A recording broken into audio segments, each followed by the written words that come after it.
News this evening about the victim in that scam. And there is more information about the men believed to be behind it. Friday, we told you how the paving crew took advantage of a Vietnam veteran already struggling with stage 4 cancer. Tonight, in a story you'll see only on Local 12, Rich Jaffe has good news for the victim and bad news for the bad guys. Police know who you are. The tiny stretch of blacktop on John Roush's Wilmington driveway cost John and his wife $6,000 last Tuesday.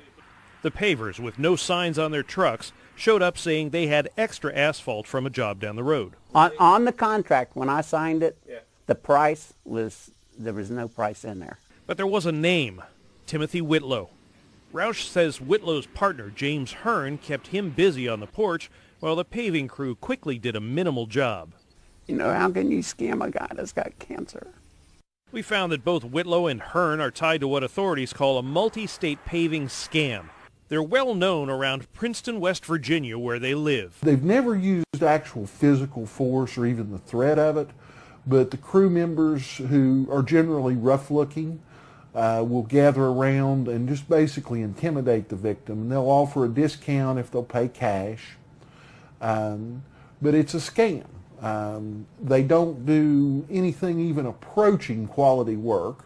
Roush's wife says she tried to protest the exorbitant price, but became afraid. And then when it was time to make the check out, I told him this is too much. And next thing I know, all these guys, but the dump truck is up here on this porch. Within 45 minutes of writing the check, it was cashed at the Roush's bank.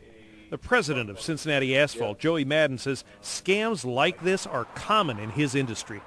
If somebody knocks on your door and says they've got extra blacktop, you know, there's no reason they should have extra blacktop on a job. You know, when you bid your job, you should know what you're laying, what you're installing. You shouldn't have any waste, you know, or it should be very minimal. Madden saw our story and says he thought of his own grandfather and his battle with cancer. You know, when I saw it, though, I mean, I got choked up. I showed my wife, and I said, we got to do something about this. And so I emailed you and said, you know, hey, we'll help any way we can. You know, let him know we'll pave his driveway the right way. You got to, brother. And that's exactly what we did. Needless to say, John Roush was overjoyed at Joey Madden's kindness.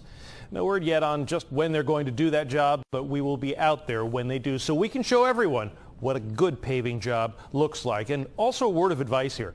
If guys like the ones we're talking about show up at your house, call the police or the sheriff. Don't wait. John Roush tells me the Clinton County Sheriff's Office has handed the case over to their investigation section, and we'll let you know how that one goes.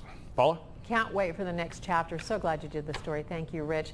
Well, so far this month alone in Ohio, 9 other people have filed complaints about paving scams with the state attorney general. For tips on how to avoid problems like this, just go to our website, local12.com, and select the Get It button. And we have a list of tips from the Attorney General. Weeks ago, we brought you the story about a paving scam that had taken advantage of a local veteran. Today, we're happy to tell you that John Roush and his family have a brand new driveway thanks to the kindness and generosity of some Local 12 viewers. Rich Jaffe has a story about some asphalt angels. It's possible that nobody's ever seen angels riding on paving trucks, but a flock of them arrived in Clinton County Tuesday morning to properly pave John Roush's driveway. There are nice people in this world, kind, very kind people. And not everybody was like those people from West Virginia.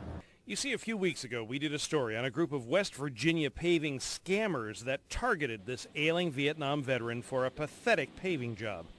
Within just a couple of weeks, you could even see grass growing up through it. It's awful.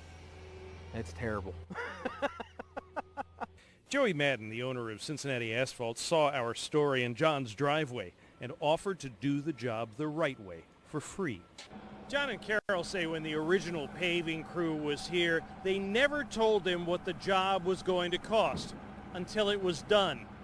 That's when they hit them with a $6,000 bill. And because John's a man of principles, he paid it. Now, John says that he feels like that crew kind of took advantage of him because he was having a bad day with his chemotherapy treatments. You see, he also had explained to them that he's stage 4 cancer. All I can think about when I saw the story, like I said, was when I saw, my grandpa in his last days, and he died of stage 4 lung cancer and esophageal cancer, and had somebody tried to do this to him, I mean, I'd be angry, but also my heart would be broken. At the end of the job, there were hugs, tears, and thanks. I can't believe there's good people out there like them after what happened to us. And I'm so happy that they were there for us. Who says angels don't ride on paving trucks? In Wilmington, Rich Jaffe, Local 12 News. Isn't it nice that we have those kind of neighbors around here?